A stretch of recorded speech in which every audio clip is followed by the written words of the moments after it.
So as a rebuilt caliper, I'm going to put the left caliper back on. I still have to do some work on the right side before I put the caliper on.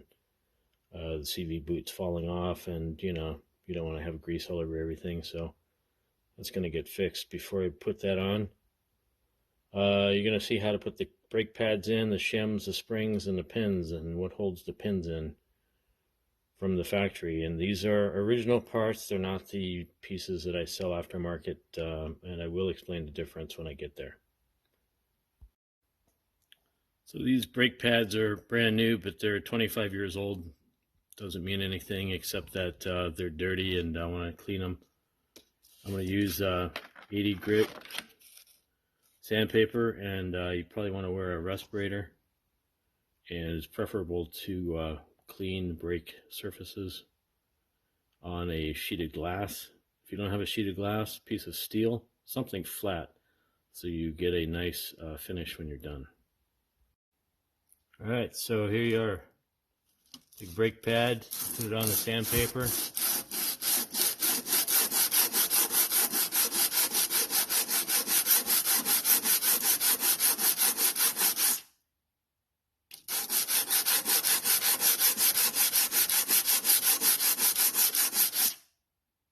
Yep, good as new. And you go to the next. Oh.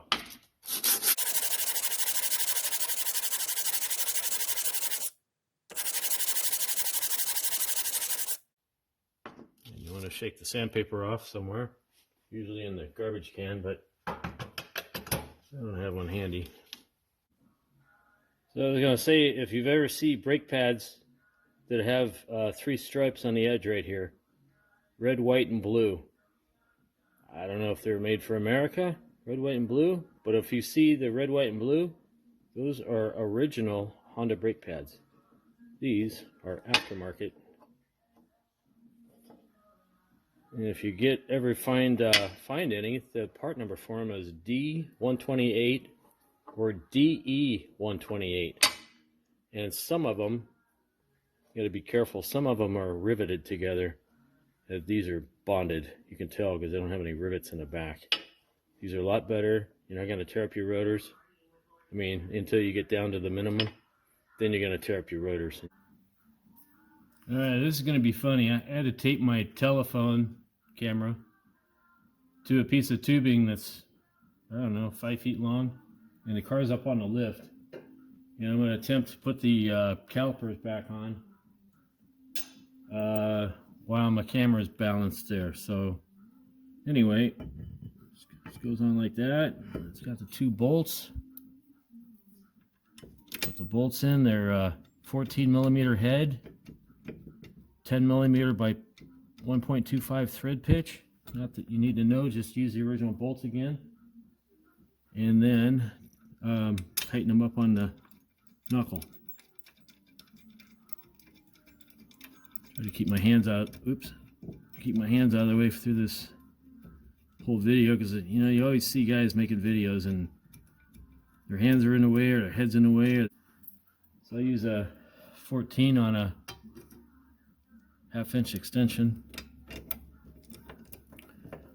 and tighten them up.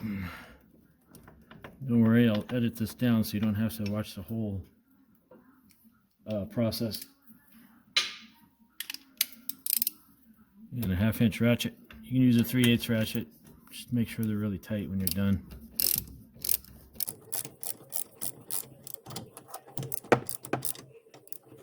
You got to grab when you put tightening too, that helps. Alright, so the caliper's on. The next thing you want to do is put 2 brake pads in and make sure the material is facing the rotor. So you set it in like that, and then you get these shims. These are the original shims. There's one goes on each side, and the arrow faces up. You just set them in there.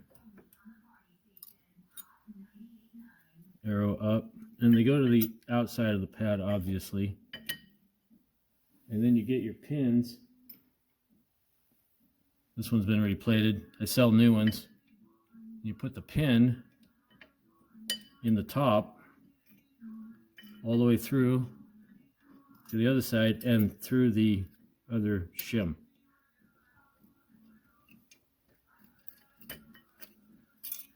And this is kind of where the tricky part starts.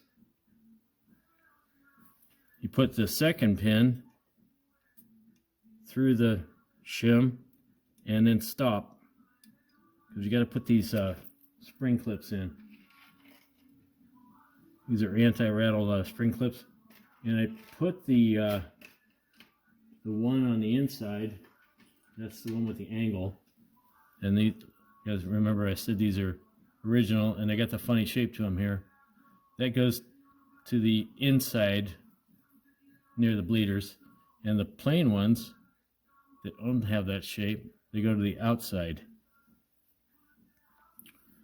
So you put it part way together like that, and you shove this shim, this piece here, and they'll try to fly off all the time.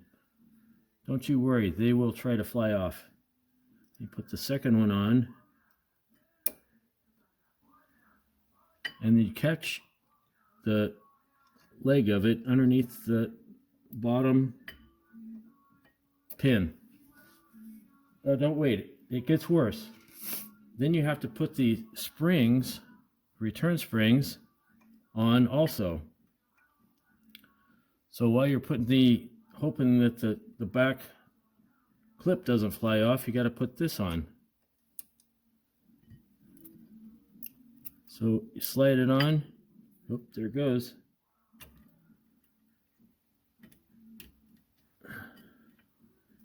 Slide it on, and then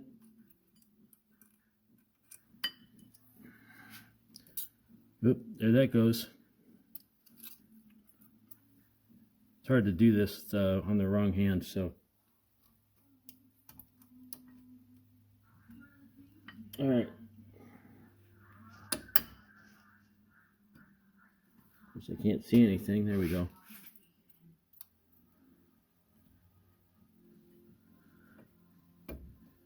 All right, so that's in.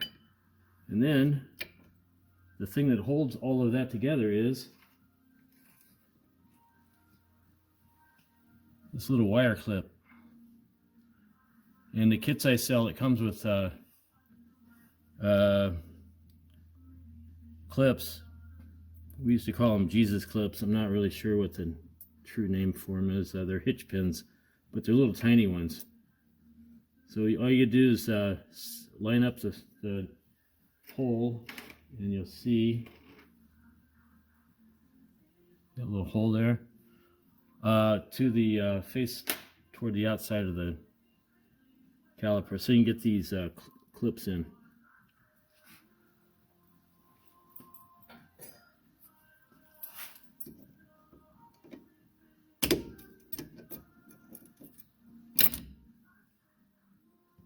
This is kind of the fun part.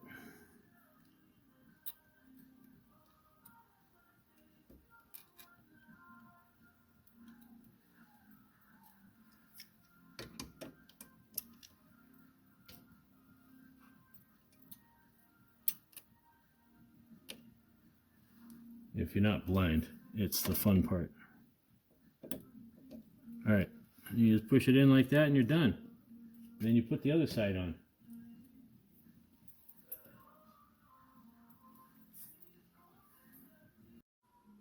All right, so there's one fully assembled. So the spring, the return spring, there's only one, this one here. And there's not one on the top. And I've seen a lot of people either leave them out or they put two in. I don't know why they don't have two. Maybe they just don't need them, or maybe they don't even need one. I don't know. There's other things here too. I forgot to mention, and I used to be really religious about it, is these horseshoe